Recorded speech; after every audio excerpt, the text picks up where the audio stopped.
He made KSI Lore. He turned the Dream SMP into a best-selling book and made one of my favorite videos, KSI The Musical, and tons more.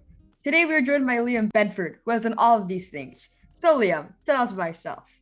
Wow, I'm very happy with that intro for a start. Look at that. Your favorite ever video, or one of your favorites. I'll take that. Yeah. Well, hello, my name is Liam Bedford. I am trying to be a YouTuber in London at the moment. I also work full-time alongside that. But as you just explained there, I've recently done a few things with KSI. That is probably the only reason that you're aware of me as well. But yeah, what do you want to know? What do you want to know?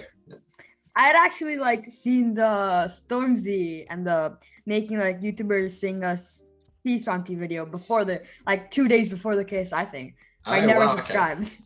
Oh, okay. Well, at least you're honest. Are you subscribed now, though? Yeah. Yeah, I'm pretty sure I sent you a screenshot of the date I watched it and everything. Oh, mad. Okay, no, I like that because you've also spoke to Vonti, who I've been speaking to for like a year now, and so I've known me and him have been speaking for a while, and he was in that Wellerman video, so maybe that's how you came across it. But yeah, no, that's cool that you've been watching before the KSI people. There's not many people who can say that. Yeah. So who was your inspiration for YouTube? Oh, okay. So my inspiration for YouTube is probably changed over the years. I mean, I've been watching YouTube. I mean, I don't know how old you are, but probably since it wouldn't be too much longer before you were born, I imagine. How old are you currently? I'm 12, turning 13 in a couple of months. Yeah, see, I've been watching YouTube since 2006, so I'm a little bit older. I've got a bit of a baby face, but I'm 24 years old and I turned 25 in July. So I've been watching YouTube since it was been a thing, since before when there were video comments, since there was before YouTubers really. So when I was younger, my inspirations mainly were people like Smosh and people like Ray William Johnson at the time. I used to really enjoy watching. But YouTube was a very different place back then. It wasn't about YouTubers. It was just about making people laugh. And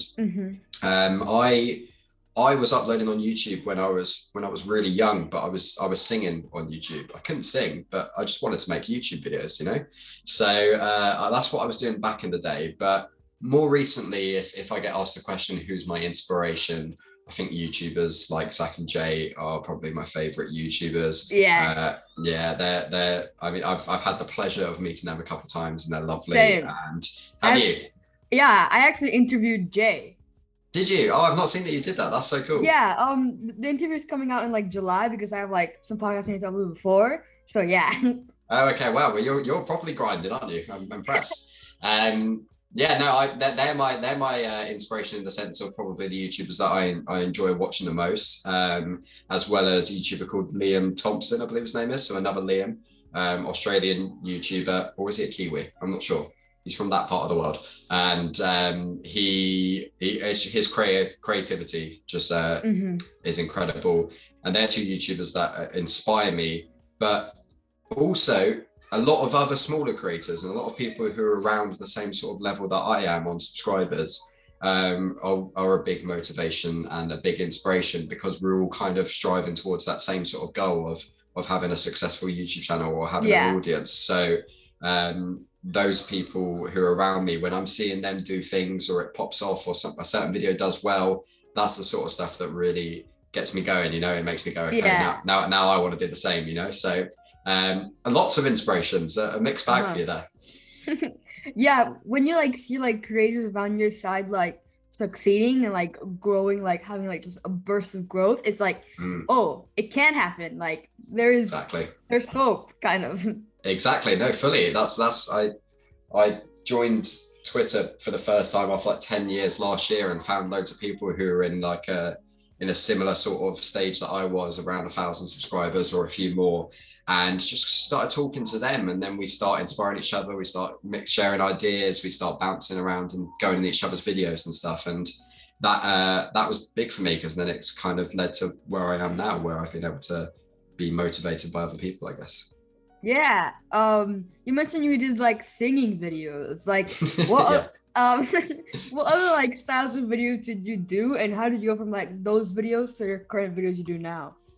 I've done it all. I think it's safe to say I've done it all. I had the gaming channels and did FIFA videos when I was younger. I did the singing. I did skits with my brother on, but I had a different channel for every single one. I stopped doing videos when I was younger. YouTube was not the cool thing to be doing at that time, and I got a few comments that were made at school, and I ended up giving up at that point because I couldn't take the heat anymore from that, and just gave up on my dream, I guess, at the time.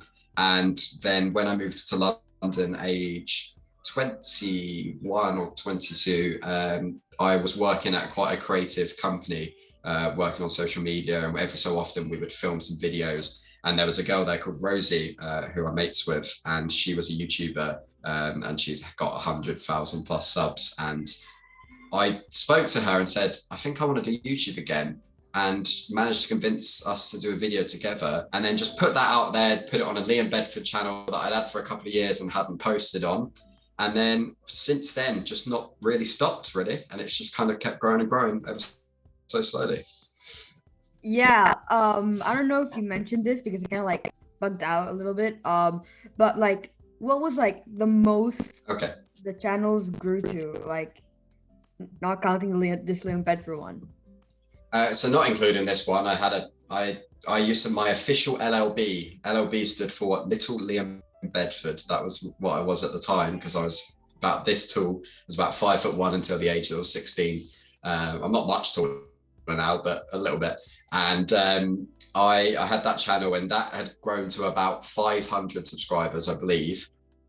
But the views were a lot bigger than the subscriber. I had a few videos that I've reached like 70, 80,000 views, and we're talking in 2009, which is obviously a lot of views for back then, really.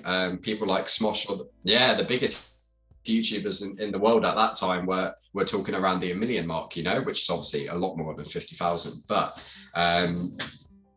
the views used to do really well. Random people would see it, and there was a bit of a community that was built. But I chucked the channel away just like that, privated everything, or unlisted everything. So it never got like crazy over 500, because when the Liam Bedford channel I'm on now, when I hit 1,000 subscribers, that's still, I think, the most emotional / like satisfied I've been with a subscriber goal, because it was like I'd finally got to a stage where 1,000, it felt like an actual like big number, the 4 digits. And I'd never got to that 1,000 mark before. So when I did that, literally last March, I think it was, I was extremely happy with that. Yeah, and like exactly 1 year later, well, not like 1 year later, you had like 10,000 more. Yeah, I know. Yeah, at the start of February this year, I was on 1,600 subscribers, and I've about 16 seconds before I came to this call, we just hit 24,000. So obviously that's quite a sick amount of growth. Thank you. No, it's a sick amount of growth. I mean, a certain KSI, which I'm sure we'll talk about, has helped with that. Well, helped is a bit loosely termed, because he's basically gifted them to me. Just a little bit, I would have got them anyway. Like, I didn't need it. But yeah, no, it is remarkable. Like, a year ago I'm hitting 1,000, and now here we are, just about to hopefully hit 25,000 soon, and keep growing. Yeah. On the topic of like KSI, how did the idea of making KSI a Lord like come to your mind? So I was in lockdown with my flatmate, and we were typing down on Google our names to see where we would pop up on the Google images, and I popped up second, and there was a guy who was before me, and I'm like, how is this Liam Bedford more famous than my YouTube channel with 1,000 subscribers? So I thought it'd be funny to try and make myself the most famous Liam Bedford by the rankings. So I went to do that, and I made myself a Lord. And then, so just for context, there's a website where you pay a bit of money, and then you own a bit of land in Scotland, in the UK, and then you're officially, like, legally a Lord. You can put it on your certificate and on your passport and stuff. So that was my thinking, and I went and did that, and then tried to get in contact with this Liam Bedford that was number 1, and he just didn't respond to me. So I'm sitting there and I'm thinking, I've just made myself a lord and there's no video left here. So I didn't know what to do. And then I was lying there in bed and I was like, maybe I'll just make someone else a lord. I'll just like, it'd be funny if I just made someone else a lord, because you can gift it to someone else. And I'm sitting there and I was thinking, well, about a year ago, I wanted to do something around KSI and try and get on his subreddit in some sort of way. And I was like, I'll make KSI a lord. That'll be funny. And went and did that, bought KSI a lordship. It cost £35, that's all it was. And then wow, the rest is history, really. I uploaded the video and 2 days later, it's the title and thumbnail on his video. And it was such a quick turnaround. I remember turning to my housemate, Charlie, and going like, yeah, I'm going to make KSI a lord. He was like, what? And then 48 hours later, we're sitting there, we're watching me on the TV, KSI like reacting to it. We're like, how has this happened then? So yeah, it was just one of those things that just came like that, and it was not like a massive thought process behind it. It just happened. It just happened the way it happened, sort of thing. Did it like start gaining traction a little bit like before KSI like showed it, or did it get like a normal amount of views for you, and then like when KSI showed it, like 40,000? It had like a bit of a rise. Like, yeah, so there was two sections. There was like, I uploaded the video and my like core audience of probably about 400, 500 people watched the video initially, and then it's and then I put a photo of me holding the lordship on his Reddit, and then that got to like 1,000 upvotes and people started watching the video, and then it went up to like a couple of thousand, maybe like 2,000, 3,000 views. And then the post got taken off the subreddit for promoting my channel, because apparently that wasn't allowed. And I was like, okay, well, that's the end of that then. But what actually happened is Mo had seen what had happened, and he'd told JJ to watch the video because he thought that JJ would like that. And then that happened. So yeah, there was like 400, 500 views, a couple of thousand views, and then yeah, 40,000 views / 4 million views on JJ's channel, basically. I can imagine that was like crazy, being from like a small YouTuber to kind of like a medium, like good sized YouTuber. Like in such a quick amount of time. Like I would probably like not be sleeping, look at like the subscriber count the whole day, like go up even more.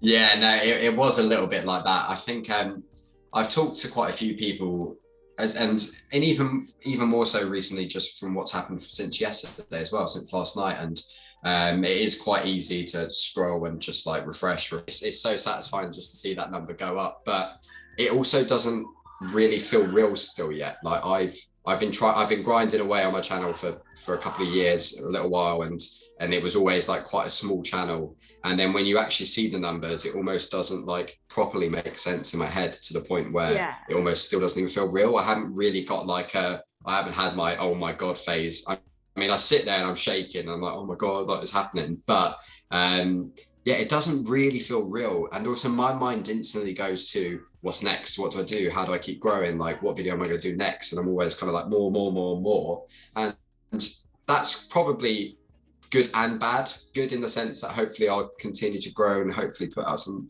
good videos. But bad in the sense that I do want to sit here and enjoy it, you know, and take it in and kind of be like, this is what I've wanted to do for a while and it's actually happening now, sort of thing. But yeah, so it still doesn't even feel real. I said, even the Lord KSI stuff, that just feels like some weird dream. When there's a TV show over here called Lorraine Kelly, and JJ was on that, or people watch, and I'm like, what is going on? Like, it's so surreal. So yeah, so it doesn't really feel real yet, but it's obviously really cool. It's really cool. No, I can imagine it's like the coolest thing, and like the closest experience I've had to that was like, I have like a Minecraft channel that I told nobody about, and it had like it started off good, like 100 subscribers in a week, then just slowed down, and the next week it had like a video with like 50,000 views, which is like for a joke channel, which I was posting like very low quality videos. It was a 6-second video of me breaking a block in Minecraft, and I just came back from tennis class. I was like standing right there, and I saw my channel, it was like, we got like 214 subscribers, refresh, 216. What is happening? I went in the shower, came back out, and I had like 200 more subscribers. And I was so confused. Oh my God. And then by the time it's weird, isn't it? Yeah, it is. And like by the time I was sitting down, I had like 500, and I was like, wait, like, then YouTube kind of like removed some of the subscribers, and then they came back the next day. But yeah, it was overall very weird. Yeah, it's a weird feeling. Obviously, like I don't know if we're going to get onto it much today, but the company that I work for is like a mental health company as well. So that's what I do for work.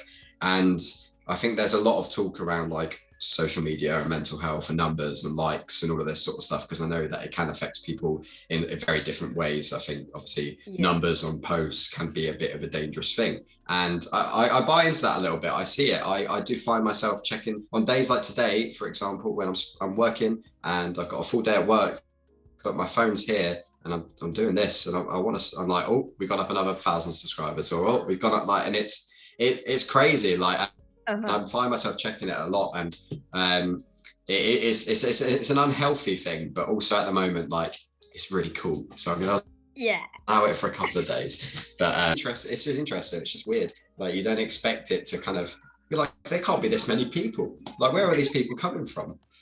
Yeah, Zach and Jay made like kind of like a similar video of like changing their name to like Lords. Did you like get that? Well, did you like you kind of get inspiration from them? Did you know they had done that video kind of like a couple of months before you, or did you not completely know?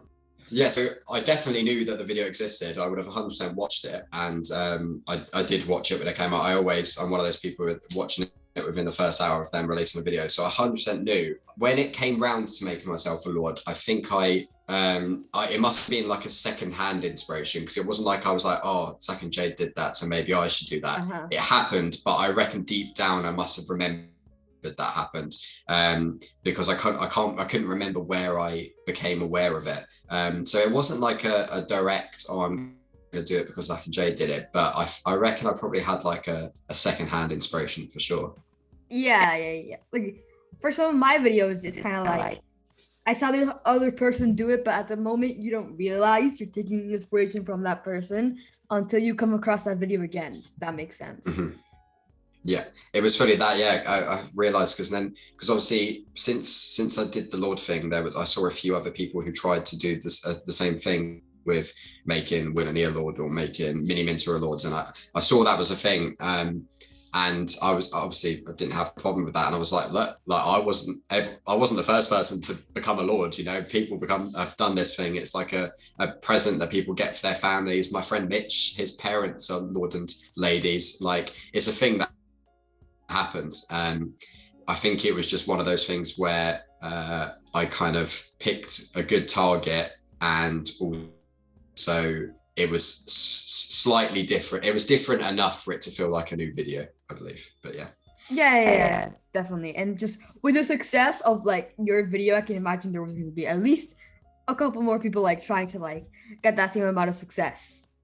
I think so. I think people I mean, the getting on KSI's Reddit or getting on KSI's channel, we've seen that happen multiple times with YouTubers over the last few years. I knew that was probably more of an inspired sort of decision than the Lord thing was, because I knew that if I could get in front of JJ's eyes, there would be a chance that it would do well for my channel as well. And I'm not denying that, and I've never denied that.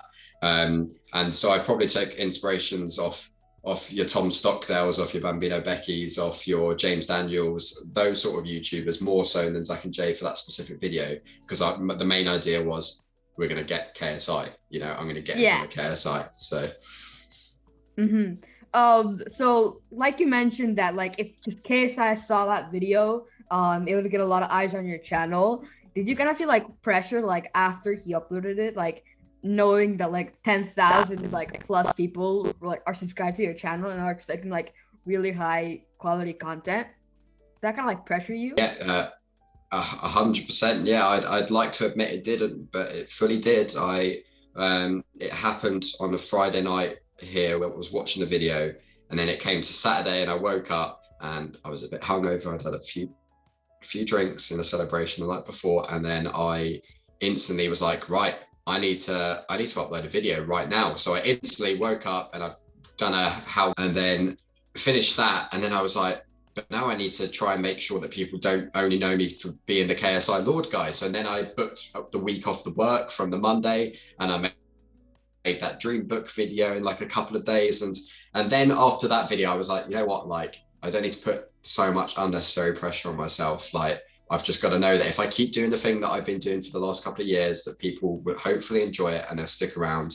and I can do it organically. And the same things happened again since yesterday, and now like, okay, I need to get a video out of blah blah blah. But yeah, it definitely does feel like pressure. I think it's different to growing a channel organically and gaining the amount of subs that I have just from people finding my videos, because obviously these people have come over for a specific reason, and the specific reason was KSI. So I think I then overcomplicate it in my head, thinking, oh, but are they going to enjoy videos that isn't to do with KSI, or do they actually care about my channel or like me or other stuff that I'm going to do? So it definitely feels like it's a pressure, but I'm slowly coming to just accept it now and just be like, you know what, let's take the pressure and let's see what happens, sort of thing. Yeah, and like I didn't like experience something on the size of like yours, but like I have experienced like, oh, like Omar from Yes Theory, like putting me on his stories, like watch the podcast and stuff like that. It kind of like getting their audience, and you don't know if you like continue making videos related to them or like just doing your own thing. So yeah, and then it's kind of like after that shout out, like some of your other videos start like kind of like going down. Then they just all starting to like go back up, because that's not the content they would expect. They expect content like Yes Theory, example. But yeah. Yeah, no, yeah, I think it's like finding the balance, isn't it? Because obviously I went and did the musical, and that was another KSI thing, and but I'm just trying to grow this audience, and like I've uploaded a video since the Lord KSI thing, I've lost subscribers for them to just go down suddenly. And did I cut off again? Kind of, yeah. Kind of, okay, yeah. But I thought I did. I got you back at like the every like time since the KSI thing, like my subscribers have been going down. That was when you kind of like came back. Yeah, so obviously I'd lose like 30 subscribers when I'd upload a video, probably, because they're like, and obviously that's not a lot of people in comparison, but those 30 people would be like, oh, this isn't KSI, so then they're unsubscribed. And then obviously they've all gone back, but then it always ticks back over. Like a couple of weeks later, I have those 30 subscribers back, you know, and that's like more rewarding, because I know those people have subscribed on the basis that they want to see my channel. And then obviously like we've gone up another 9,000 in the last 24 hours, but what's probably going to instantly going to unsubscribe, and I'm prepared for that to happen. But as long as the growth, instead of growth never looks like that, progress never looks like that, it's kind of more like that, you know, and then it gets like, there eventually. Yeah, exactly. So as long as it's still going up in the long run, it's fine. So I think that's why it feels like it's an overwhelming pressure, maybe. Yeah, like congrats for like getting 9,000 subscribers in the last 24 hours. And like, thank you. In my social blade, you can like definitely tell whenever I get like a good guest on my podcast, it kind of like that month is like so high, and like the next month it goes like instantly back down. And it's kind of like this, and then it just goes up again. But yeah, but as I said, like I think it's the same in any walk of life, friendship or whatever it is. I think like it's nothing's ever like that, and it never goes a straight progress. You get from A to B, and you can get from A to B going like that if it needs to be. But the reality is still over time you'll get to B at some point. And I think that's something that I've learned the last few months, where it's like it's not always going to be I post a video and then I go like overnight. It's not always going to be like that. And to be honest, I'm lucky that's happened twice already this year. So YouTube game that we're all playing, it can look very different week to week, can't it? Yeah. So like in the beginning I mentioned that the KSI The Musical was like one of my favorite videos you have done. What was like the process of like making that whole video? Because I can imagine it took like so long, like the characters, like everything. What was the process? Oh, the pro about it. So I said at the end of, so I added that little bit in the Lord KSI video where I did the little "you got to get out the house" bit with Yeah. Deji and KSI, and at the end I said, if this video gets 500 likes, I'll make the full musical. Not expecting it to hit 500 likes, but obviously because the KSI thing, it comfortably beat 500 likes. I was like, right, well, I'm gonna have to make this now. So I went to university with a good friend of mine called Ben Bollett, who he studied music at uni, and I studied media at uni. So we were both creatives. Last Christmas song, and I knew instantly as soon as I agreed to doing this, I was like, well, Ben needs to be part of this. Like I ain't gonna be able to do this on my own, not to a good standard anyway. And I knew that I wanted it to be really good because I was like, well, if there's eyes on me at the moment who specifically like KSI, there would be a good chance that in the long run that this could be seen by KSI again, sort of thing. So yeah, spoke to Ben, sat him down on a virtual call and said, this is what I want to do. This is how I think it's going to look like. And then I was like, I can give it a stab at writing songs, but I don't really know. And he said, just to make some notes based off the important things that have happened in KSI's life. So I broke it down into like 10 different sections almost and kind of gave him some little facts and some little names of people and stuff. And then a day later, he sent like 3 songs through and he's like, yeah, I think this first song is this, Are You Okay? And it's in the hospital and it's Yim Kira's mum and it's all of this, and he's got the lyrics and he's got the riff on the piano. I mean, the guy is insanely talented. Like he's the real star behind this musical. And he sent me these 3 songs and I was like, oh my God, like this is going to be good. This is going to be actually a really good thing that we're going to put together. So then it was a case of waiting for him to finish the songs. And then once the music was roughly there, just like at least the exact timing of it, I then took that music and set a green screen up in my flat and then went and proceeded to play about 40 different characters dressing up in different clothes. This is all just in my kitchen. Like there was no budget put into this at all. Like, oh, I mean, there was a little bit, but not I ain't ever made a penny off YouTube, so not a lot of money was put into it. And I'm there in these different clothes, and I've got pillows under my top to pretend that I was Ethan back in the day, and all of this silly stuff. And dance in front of the green screen, take those characters, put the heads over the top, and then the editing process was literally every night and every weekend for about 3 weeks. And we managed to turn around the whole project in the space of, I think it turned out to be 5 weeks after the Lord came. All of it is all original music, like it's all his singing. Everything that you see in the video was like created by us. So I think we did very well. Obviously, we had a few people help us as well. My flatmate was in it. My girlfriend was in it. One of my mates I used to work with played KSI and Deji, the actual dancing. And there was a few people that came in and gave us a helping hand, you know. But yeah, the process, I'm still debating whether I'm going to share. We've got all of the footage of us creating it. I'm still trying to work out what I'm going to do with that. I may chuck it up on TikTok as opposed to YouTube. But yeah, the process was crazy. We made a musical in 5 weeks essentially, which I don't think many people can say they've done. Yeah, like I mentioned, it was one of like my favorite videos. Was that like one of your favorite videos you have done? I think it was insanely stressful. As soon as we set the date and said this the day it was going to put out, all of a sudden it was very stressful. There was a lot of things that I didn't realize we had to think about. And every time we would finish one part, I would then realize there was another 3 things that we actually had to do after that. So it just kept being building up and up, building up. I'd be like, yeah, I'm at a really good stage of it now. I think I'd be like, it's nearly done. And then I'm like, oh, but we could add this. And I mean, we could have spent another month on it and probably made it even more spectacular. But it was stressful. But yeah, I mean, I was in a lockdown and there was not much else I could do in the world anyway. So having something to work on and set my mind to, a goal and a focus, was really good. And yeah, I think it's probably the project I'm most proud of, and probably could forever be the project I'm most proud of, because I don't know if I can actually designate 5 weeks of every hour that I possibly have of free time into a project ever again. But yeah, it was worth it. Yeah, it was definitely worth it. Knowing like the recent like support it has had in like the past like day,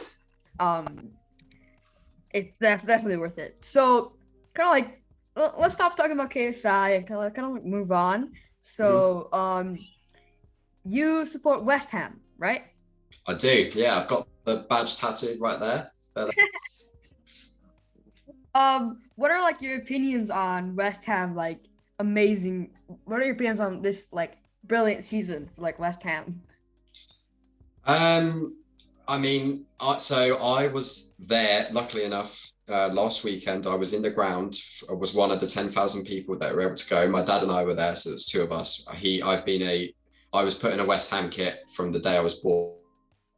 I didn't really get a chance. That was it. I had to be a West Ham fan because my dad was. And I've been going since I've been going to games since I was 5 years old. I've had a season ticket since I was 5 years old, and which I'm very lucky to be able to say that I've done.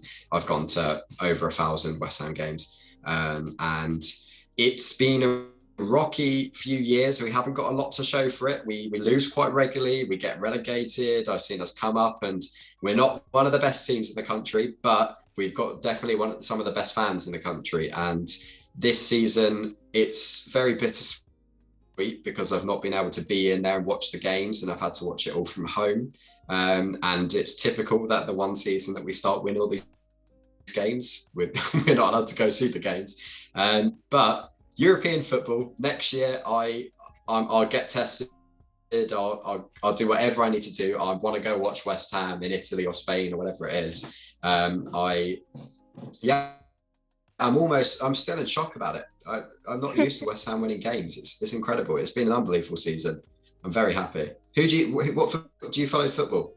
Yes, I do. I support Barcelona and Manchester United. Barcelona and Manchester. Okay, so just two rubbish teams there then, yeah? Yeah. Two not no well-known teams, yeah? Yeah, just two teams that are fantastic at football. Well, I've been to the Camp Nou. I went to the Camp Nou before. I didn't watch a game, but I went for the tour. But how did you become fans of those teams? My parents don't really like watch football, but like my uncle and my grandparents do. And my grandparents support like Barcelona and United, so I'm like, I have no choice. Okay, nice. I like that. So do you watch the games a lot as well? Yeah, I watch the games. Have you ever been able to watch any of them live at all? Is that something you'd want to do one day? Yes, I really want to do that, but like the only game I've been able to like watch live is there's like a team in the second division of the Mexican League where I live. That's the only game I've seen live. I went to two of those games, but the stadium's like small. But yeah, it was still a really cool experience. Still really cool, yeah. Well, hopefully one day you'll be able to get to go watch Barcelona in the flesh and your Man United in the flesh. So that'd be really cool. Man United lose to West Ham. Yeah, it doesn't happen very often, but maybe this season. But any other season, actually, no, we still lost you this season, I believe. Yeah, I think Man United still beat us this year. But yeah, I mean, yeah, I'm a massive football fan. As I said, I've got the tattoo. I've been going since I was this high. So it's been incredible. It's been absolutely incredible, and I'm a very happy hammer, as we say. Yeah, I kind of like a phase when like I watched football when I was little. Then I kind of like from 5 to like 9, I stopped watching, and then I started watching again. And like the only thing I watched in between those like 6 years I didn't watch was like the World Cups, which was two, I think, yeah. But yeah, like between like those times I did watch, I still support like Barca and Man United. But yeah. Nice. So one specific player I think it's in the wash, but I've got a Mexico football shirt, and it's got the player Chicharito on the back of it, who obviously played for Man United and played for West Ham as well. So I do have that shirt. I should have put that on for today, shouldn't I? That'd have been quite nice. But yeah, my knowledge of Mexican football doesn't go very far. I'm sure you're more knowledgeable about the English league than I am about the Mexican league for sure. Do you watch West Ham games as well? Have you ever watched West Ham play? Very frequently, I watch them. Like depends who they play, really. Say that again, sorry. Depends who they play. If they're playing like a team in the relegation zone, I won't really watch. But if they're playing like mid-table or like above, I like. Oh yeah, we've You seen put it on, yeah. Okay, that's interesting though. That's nice. And so, what are your like Champions League predictions and Premier League predictions for next season? Oh, I wasn't expecting to get this question. All right, okay, I'm excited about this. Champions League and what was the other one? Relegation. Champions League and Premier League. Oh, okay. I think it really depends on who is signed by certain teams, and because I think in my head, I think Chelsea and Man United may be able to close that gap, and Liverpool, to be fair, when Van Dijk comes back, they're all going to be able to close the gap on City next year. I don't think City are going to run away with it again. However, if a certain player called Harry Kane does sign for Man City, like it's rumoured to, I think that will be enough for Man City to win the league, because Harry Kane is good enough to do that, to change it. He'll score 40 plus goals in that Man City team. So I think if you were to ask me currently right now, who do I think is going to win the Premier League, and there's not been any signings, it pains me to say it, but I think Chelsea may do it.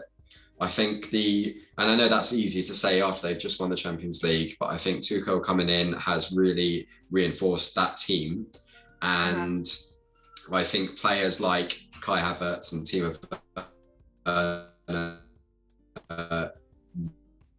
will have a better season than they did this year. Obviously, we've come to form a little bit more.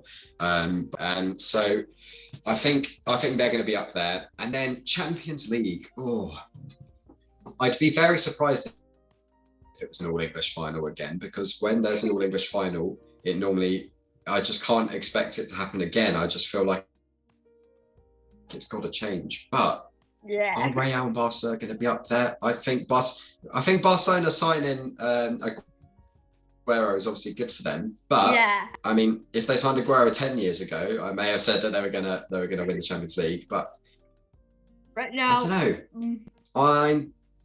I don't know. I don't know if they're strong enough.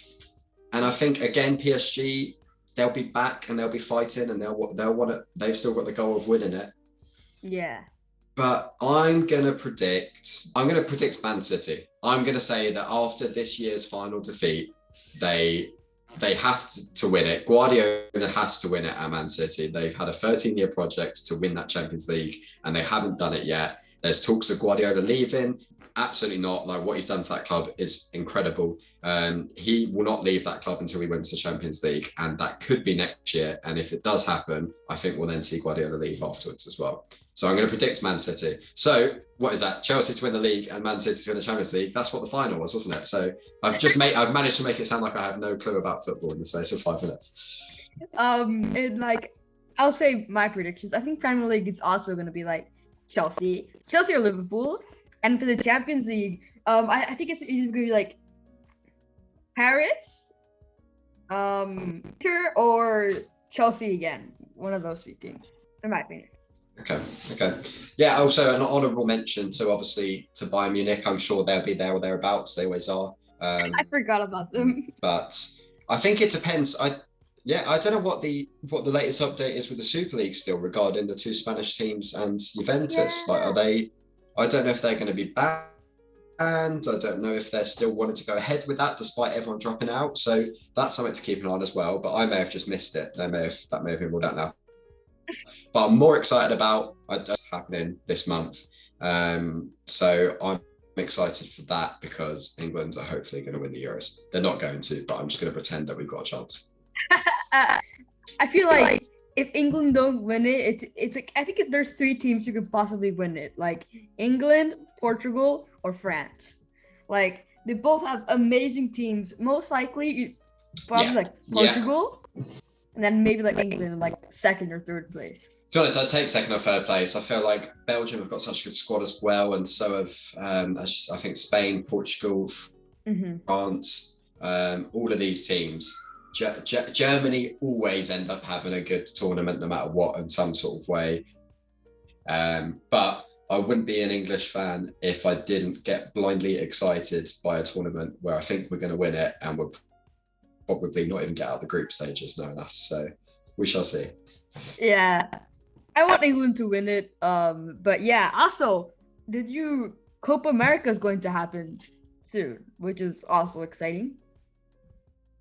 That is exciting. I literally was only talking about this a couple of days ago because I was wondering what it was like around different continents of the world, right? Because I don't watch the Copa America really. I watch the highlights to the Copa America, like I'll put the YouTube videos on and see what's happening, and I'll know who wins it. But it's the Euros for us is the equivalent of probably you guys watching the Copa America, right?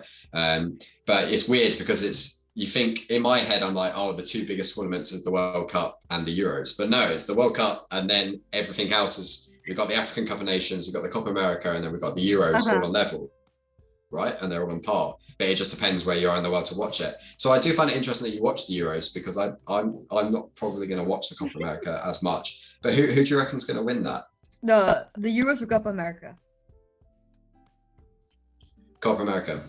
Oh, probably like Brazil, maybe. I feel like I was like the answer you probably hear a lot, but it's just probably true. Like Brazil will probably win it. Mexico probably won't be in it, because like it's not in South America. It might be in it if they like invite them. But I feel like it would be pretty interesting if they do invite like the United States and Mexico. I feel like that'd be very interesting. Yes, I thought the USA had been invited. So surely that does mean. Am I just making stuff up now? As far as I'm aware. I don't know. Let me check. But like I think the USA has a good team, so they probably won't win it, but they might do good. Well, we've got teams like. Oh no, I don't think they are. I've just absolutely made that up. Yeah, I did not see them either. Yeah, I've made that up. Well, so what do the South American teams and no, sorry, not South America. So North America and Central America and everything like all of that. Do they have a competition like a international competition? It's called CONCACAF. It's like it's I think it's called CONCACAF or the Gold Cup. Yeah. Which I'm with you now. Mexico always wins it, so at least we're winning something. Yeah, that's good. Yeah, it's more than England are winning. But like sometimes they do get invited because the last Cup America, Japan was in it. Japan, like Korea, where it got invited. But yeah, they just invite sometimes random teams. Okay. Nations. No, I like that. So you aren't like a full-time YouTuber yet. Like you mentioned, you work at Sanctus. So what is Sanctus and what is your role in it? So Sanctus is a mental health company here in London, and what happens is the company puts mental health coaches, which are the easiest way to explain it is they're like therapists. You're looking back at the stuff that's happened in your past, where coaching's a little bit more forward thinking and like looking into the future. And so we put mental health coaches into other businesses. So for example, some names are like the BBC, Red Bull, these sort of companies where they have lots of employees. We will put a coach into their workplace, and their employees are able to have 45 minutes to talk about their mental health with a coach. And that's like a company perk that they have. So that's what our company does. But we also have a brand and social medias and like a bit of a presence online. And that's where I come in. My role is the creative lead. So I work on the social medias and I run the social medias. I do the video editing, I do the design work, I do the drawings. And so it makes sense. I'm in quite a creative job. I'd studied media at uni. So that's why I can edit my own YouTube videos and do all of that. So yeah, that's what I'm doing, is the creative stuff. So I've got a passion for supporting mental health and talking about mental health, I should say. And making sure that everyone knows how important it is that we do talk about mental health. But yeah, I'm not a trained therapist or coach myself. I'm just the boy who does the design work and the editing. Yeah, I feel like mental health is a big problem, like especially nowadays with like social media, like numbers, like if you don't get this amount of numbers, you're not accepted into this group, like stuff like that. That definitely does affect people, I feel like. 100%. I think so what we say is that mental health, like we all have it. So my flatmates have mental health, your family and your friends have mental health. We all have it in the sense that mental health doesn't just mean bad mental health. When we hear the words mental health, people think about words such as depression or anxiety or OCD or and all that sort of stuff, right? That's mental health, but that's bad mental health, or that's like people struggling with their mental health, or people who have depression, right? We can have good mental health. Right now we're having a nice conversation and we're talking and I'm smiling and my endorphins are going and I'm getting these dopamine hits. That's my mental health as well. And I think that's been something that, I mean, when I was your age, I'd never heard of the words mental health. It took me to the age of 18 to even hear about it.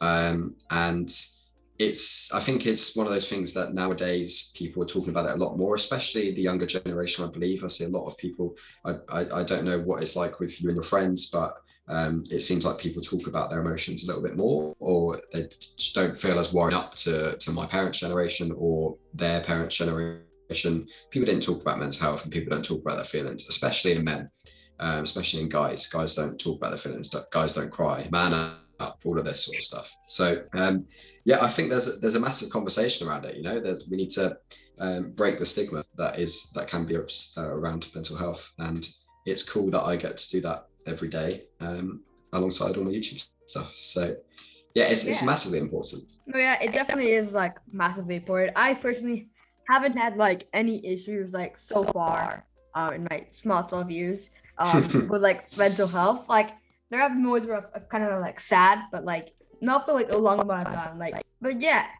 it definitely is a problem. And like I have like probably like one friend who like do talk about other things a lot. But yeah. Yeah. Well, I guess that I mean that's great that you haven't, and obviously in an ideal world we would all be able to strive towards feeling that way. And I think the difference will be that obviously if you have a friend or a family member that isn't feeling too great about something, that you would be able to be aware that is a thing, you know, and be aware that it can exist. And that's the key, you know. It's the talking, it's the breaking the stigma. It's the not seeing someone be down about something and then just being like, oh, come on, well, I'm fine, so you should be fine, sort of thing, you know. And I think that's where it is. That's where the conversation gets broken down a little bit. Yeah, definitely. And like you can tell how like generations change. Like you said, your generation didn't really speak about it, and then like this generation is like talking about it. They're like creators who have like a whole fan base based on mental health. So you can definitely tell how like generations change and like how each of them like talks about different things, if that makes sense. Yeah, 100%. And yeah, it's really cool to see that, because as I said, like that is such an alien thing from when I was growing up. That doesn't feel like it could be a thing. People, like, I lived with 6 of the nicest guys in the world. They're my best mates at university. We were all 18 to 21 years old, and we would do anything for each other. We'd always have each other's back. But we were so bad at talking about what was going on. People would have family issues, or people would be struggling with something at uni, and we just didn't talk about it. We just kept it like locked in. And I mean, people did. I was the main culprit. I think that there was a few of us who just didn't talk about stuff and didn't say things. And I think I get the impression that people are talking more. However, I don't want to bring a sad note to your podcast, but I feel like it's important to mention that there is some alarming stats around mental health and people taking their own life, or people really struggling with stuff. And despite that, there's been a lot of work done and a lot of people talking about stuff, there clearly is still a massive issue, and that needs to be tackled. And hopefully, if the stuff that I do at Sanctus and the people I work with can help just a few people, then what a great start. Yeah, definitely. And like if there aren't more like companies popping up that do something similar to Sanctus, like the problem is going to keep getting like worse and worse and worse. And then no, I guess so. Yeah, I think obviously there's a lot of great companies out there that are doing stuff now, and we've got companies like charities like Mind, or we've got like Headspace and Calm and all of these apps that are, and there's a market for mental health options and alternatives out there. And if people will listen to this right now and they've made it this far, they haven't got bored of my voice just yet, then yeah, check out Sanctus, check out all of the things that I just mentioned if you feel like you are in need of support or help, or you're struggling through something. Yeah, definitely do check them out, like along with Liam's links, like his Instagram, Twitter. I'll also leave Sanctus links if anyone needs it. Amazing. Yeah, good shout. So very quickly for the second to last question, they're kind of like, there are three more questions that are kind of like very similar to each other, so let's count these as one. Like, would you go back to when you were a small sized YouTuber, and where do you see yourself in 5 years? So would I go back to being a small sized YouTuber? The quick answer is no. I think now that I've got to where I am now, I really want to give it a good stab. I really want to give it a good go, and just enjoy the ride a little bit more and see where it can lead me. See if we can keep growing. Maybe one day we'll be talking on a podcast in 2 years' time, and you'll be 14 years old and I'll be 26 years old, and I will be doing YouTube full time. Maybe we'll see. We'll check in and see if that very happens. soon it'll happen. But yeah, that's what I strive to do now. It's always been a dream of mine, and it's always been a passion of mine. And while the numbers are rising at the moment, it's exciting me, and it really is what I want to do. Yeah. So I wouldn't go back to being 1,000 subscribers. Maybe there's a second part to that answer where maybe I would like my head to be in the same headspace that I was at 1,000 subscribers, where I didn't put as much pressure on myself, and it was more of a passion project and something that I was really enjoying, which I definitely still have at the moment. But as we've already spoke about, there's maybe a little bit of element of pressure that's coming through that I haven't really fully worked out yet. But I wouldn't change it. And the second question, where do I see myself in, when was it? 5 years, or if you like don't see that far in the future, you can like kind of bring it down. Yeah, I'm gonna change your question to 1 year, because looking 5 years time scares me too much, because I will be 29 years old and almost turning 30, and who knows what I'm going to be doing then, right? I may have to think about being an actual adult at that point and not be making videos about the dream community, yeah? But where do I see myself? So I'm going to say, where do I see myself in a year's time? I'm going to say that my goal for this year, I'm standing to it, is 50,000 subscribers is what I want to hit by the end of the year. I don't know if that's realistic or not, but that's my goal.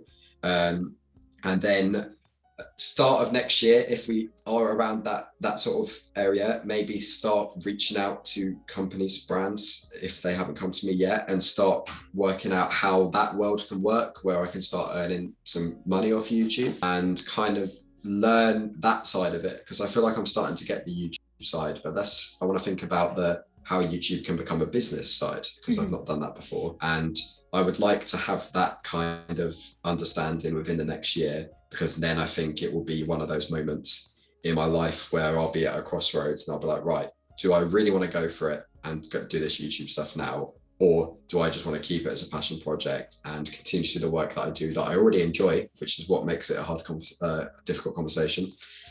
So I guess my goal, and where do I see myself in a year's time? Hopefully 50,000 subscribers and maybe earning a bit of pocket money from YouTube. That makes me start to think, what's next? Yeah. If you don't hit it by next year, you'll probably hit it like 2 months later.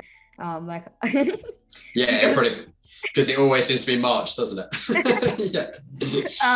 But yeah, I feel like you could definitely get to 50,000 subscribers. That's like something that I can definitely like see from you, like probably in under a year, like probably sometime in like November.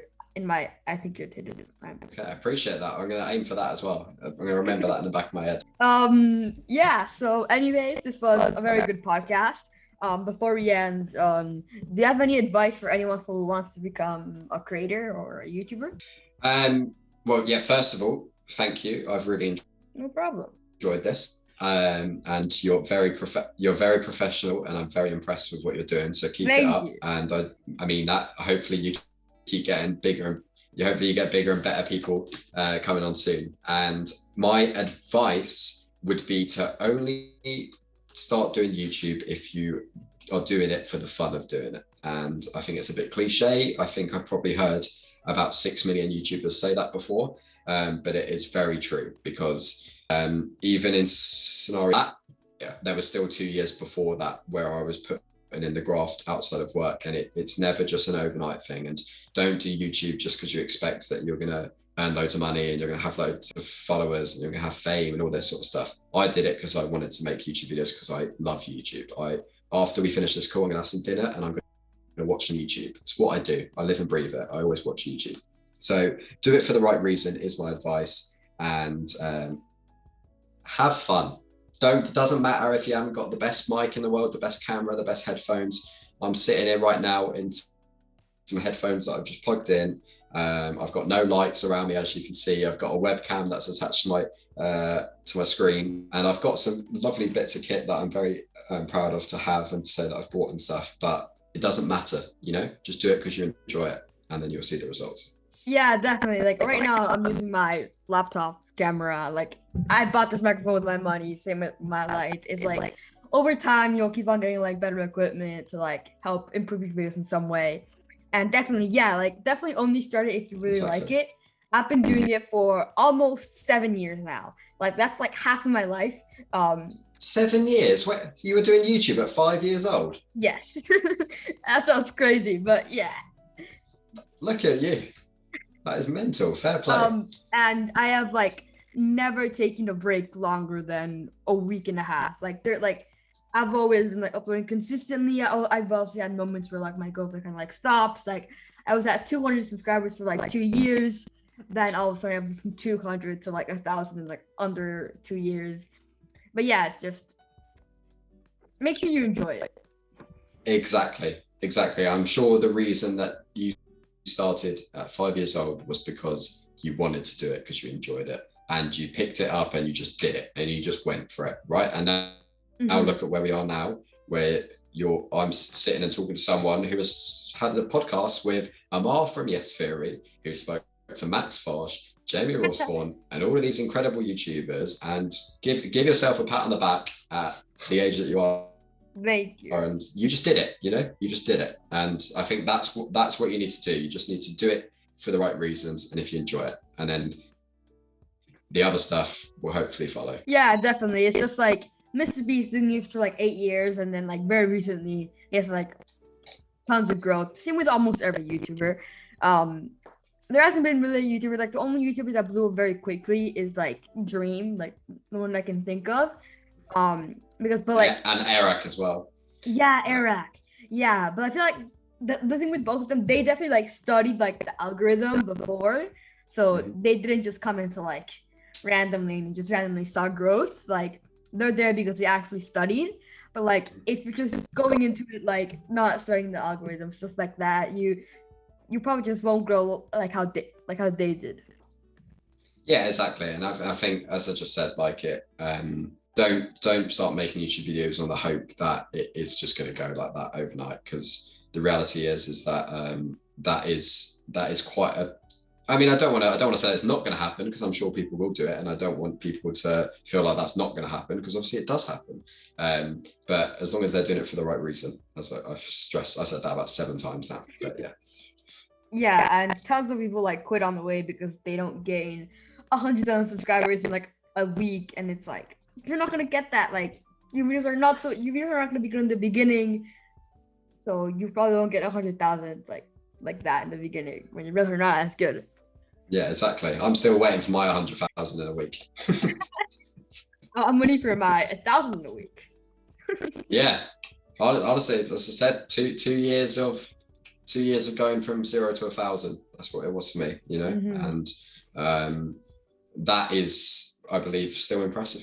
And it is, when you see a number grow that much, like we've got to remember that 1,000 people is 1,000 people. Try shake the hand of 1,000 people. I mean, don't do it during COVID, but try and shake 1,000 people's hands at the moment. That's a lot of people. And I think people get caught up, as we said, in the numbers, and we see YouTubers with 20 million, 30 million, all of that. Like that number is mind boggling. If you picture 30 million people, that's countries, populations, So, yeah, don't do it for the numbers, do it for the enjoyment. and then hopefully the numbers will come after. Yeah. Also, I'll mention like one quick thing. Like, let's say you have 20,000 subscribers and your videos average like 5,000 views, 2,000 views.